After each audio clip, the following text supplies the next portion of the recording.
So, as a couple, we've come to find that there are so many myths out there that couples believe, or so many myths out there that couples think when it comes to their finances. But today, we want to talk about 5 money myths that couples need to stop believing.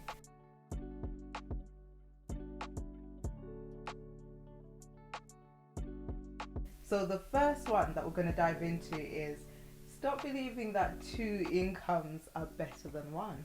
Yeah, this is a big one. I will be honest, I've thought this before we kind of moved in together and got married. Yeah, Um, Logically speaking, it makes sense if you yeah, think about it, because if I'm living by myself and I'm spending this much money, if you come into the picture and now we have two incomes, logically speaking, you would automatically assume that, man, we will have so we much have money more to play money. with, Yeah, and more money means we can save more, we can go on holidays, we can da da da da da da, well, like, all of these things. But the reason why we're saying this is a myth is because although you have got two incomes, that is true, hmm, but what it also means is you have two different people with yeah, two different desires, two different appetites, two different habits, two different ways of living. Therefore, actually, what you really have is this really mishmash of like entanglement of like two people trying to live together, but then you have different ways of doing it. yeah, So a very simple example, right? Let's just say is groceries. yeah, So I have certain foods that I eat, you have certain foods that you eat, but then when we put them together, actually the food budget is quite a lot, yeah. It's high. right? I'm not just shopping for me anymore, and you're not just shopping for you anymore. But then we're not buying the exact same things, just slightly larger quantities. Mm, I'm buying things that only I want to eat, and you're buying things that only you want to eat. yeah, And then now here we are in a situation where we thought two incomes would be better than one, but actually, yeah, the food shop has gone up, and yeah. maybe another example might be that I watch Netflix and I like Netflix and I want to keep Netflix, and you come and say, well, I have I Disney like Plus Prime. or Prime. Yeah, well, we want to, and then in fact, you now we're keeping both. Yeah, I have my car, you have your car. Okay, now we're keeping both cars, and two cars means the cost the add up. cost Yeah, running two the cars. That cost add so up. the point that we're trying to make here is that the myth is that there is this automatic assumption that two incomes will automatically be better than one, Yeah, but unfortunately, it's not quite the case. and I think if you're not disciplined, Yeah. because yeah, you're right. When you've got two incomes, technically you do have more money. That's a fact, right? Mm-hmm. But if you're not disciplined, it's very easy to then be like, well, we have more money, let's spend more, right? But someone who is disciplined will be like, okay, so the two incomes, yes, on paper, more money. However, because we are disciplined, let's maybe try to live below our means. Let's Mm-hmm. try to live on one income. Mm-hmm. Why? Because if one of us was to lose their job, for example, Mm-hmm. at least we're covered. If one of us goes on maternity, at least we're covered. If one of us decides, okay, I don't really like my job right now, I don't really want to keep working it, and it's affecting me, my mental health, etc. So, because we've been there, you're covered. Mm-hmm. So that's what I'm saying. If you're not disciplined with the two salaries, it will be very difficult because you just look at it and think the bank balance actually shows we have more money, so let's spend more. And like you were saying, it's very easy to start buying more things and spend recklessly and stuff like that. So yeah, be careful with that one. So the second one is you need to own your home as a couple. Yeah, this is the big one. This Mm, is a big one. I think many couples, I don't know what it is actually. I don't know what it is. Like we kind of feel like this pressure that we have to buy a house. yeah, I don't know what it is. I feel like for us, like it was a genuine personal goal. yeah, It wasn't like peer pressure or like comparing ourselves to other. We just genuinely always said that we want to own our home. yeah, But I do feel like we've spoken to a number of couples who they just felt pushed almost to yeah, buy a property, and but when you speak to them and you ask them, okay, why do you want to own a house, how much do you earn, how much do you have, how much you got mm, saved, and mm, like when you speak to them with those things, you can clearly tell that they're not really in the position yeah. to buy a house, Or or like they were pressured to they were do it. pressured to do Yeah, it, or like it just the math is not mathing regarding that decision for them. But for some reason, they just felt like this push to buy a property. But we are definitely like against the whole narrative of just buying a house for the for sake the of sake of saying it.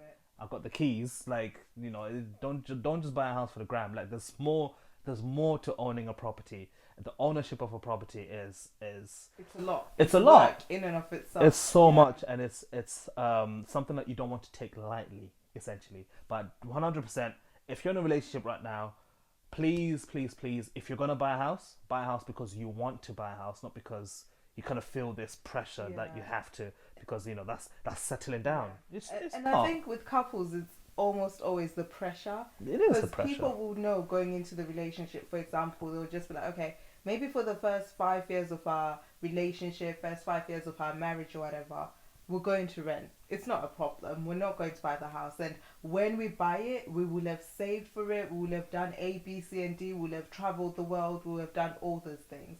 And then when they then get married or then decide to move in together, then they get that outside pressure. And I think a lot of the times it is pressure. But there is nothing wrong with deciding, okay, if you're really like you said, if that's what you want, then buy the house. If you're feeling like, no, we're going to rent for a couple of years before we go down that, because it's such a big thing. I think It's like at huge. times people don't realize how big home ownership is. It's such a huge thing, and a mortgage is such a big thing. Yeah. That's another thing that maybe people don't think about. So don't just rush into it because everyone else is doing it. One of the best things you can do in your relationship is to learn how to manage money together. But where do you begin? There are so many options. Should you have joint accounts? Should you combine all your finances or keep some of it separate? How should you approach this? Well, what we have done is put together a free couples budgeting guide that you can download today that will show you everything you need to know to get started regarding budgeting together as a team. That's right. So you can actually find the link in the description box, or you can go to skillfinances.com/free couples budget, and it will be sent directly to your inbox. So the third point is we have to have joint accounts. Oh yeah, we did this one. And we Not hear that it it's a lot. bad thing, but we No, did it. no, it's not. I Yeah. think it's another one of those things that it's like the thing that couples do. But actually, we definitely say don't feel that you have to. Obviously, if you want to, then by all means go for it. We've got joint accounts and we make it work. But here's the thing: having joint, I feel like a lot of couples kind of make this mistake where they say, okay, we've just moved in together, we just got married, Yeah. so the first thing we're going to do with Get our joint finances is to get a joint account. But actually, what you need to ask yourself is like, what's the purpose of a joint account? Like, why are you getting one? And what is the need for having one? If you can't answer those questions, then you don't have a need for a joint account, right? Now, just because you have a joint account, that doesn't mean that you're working together with your money. Yeah. That's another thing. And just because you don't have a joint account, that doesn't mean that you aren't working together with money. Yeah. You see? So there's different ways that couples can work together with money. But yeah, joint accounts, great, but it's not a thing that you have to have as a couple. It's just there's just more ways to manage money as a couple than just simply opening a joint account. Yeah, because we had that when we got married. Everyone was telling us like, because you get married, you get a joint account. It was a thing, so it was as if marriage comes with a joint account type of thing. But then we soon realized that actually knowing our why for having the joint account has actually then helped us to work together better.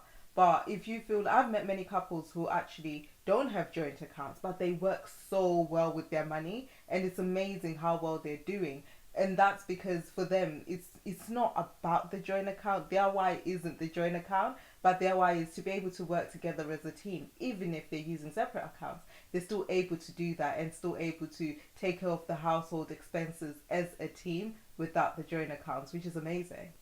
So the fourth thing is money doesn't matter in a relationship. Yeah, it is a myth. It, yeah, It I, matters. I don't know what people believe this. Yeah. Like money definitely matters in a relationship. Oh, I think it's because like people say things like, "Oh, love is the most important thing," Yeah. and if I love you, then money's not. Listen, money matters. I don't care how you I try don't know and spin this. how you survive without it. Well, exactly. That's the first thing, isn't it? It's like you need the money to survive.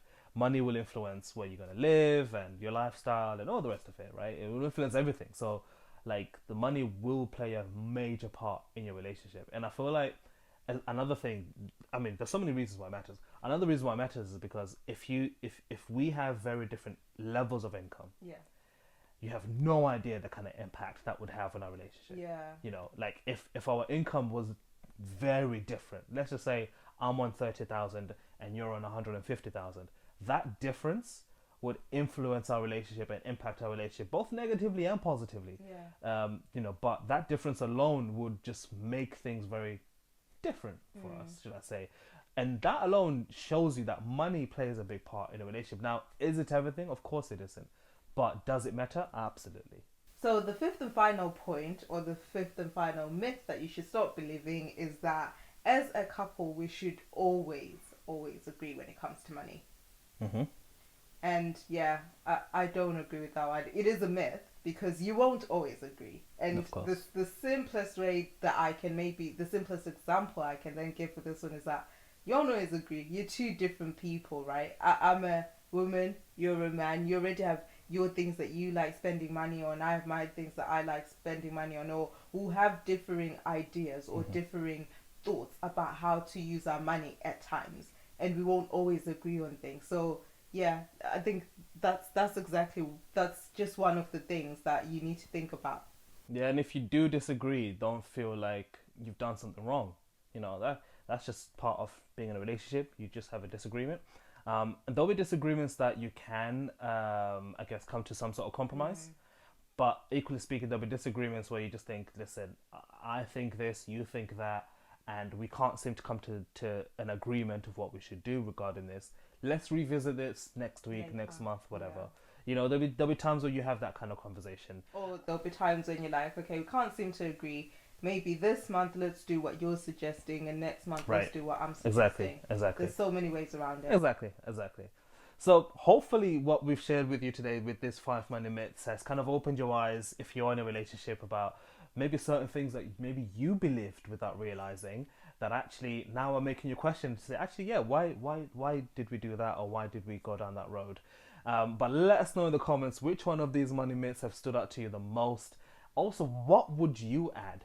What money myths have you believed that you have kind of enacted in your relationship that now you've learned that you know it wasn't exactly true? Let us know in the comments. Would love to know, and we'll see you on the next one.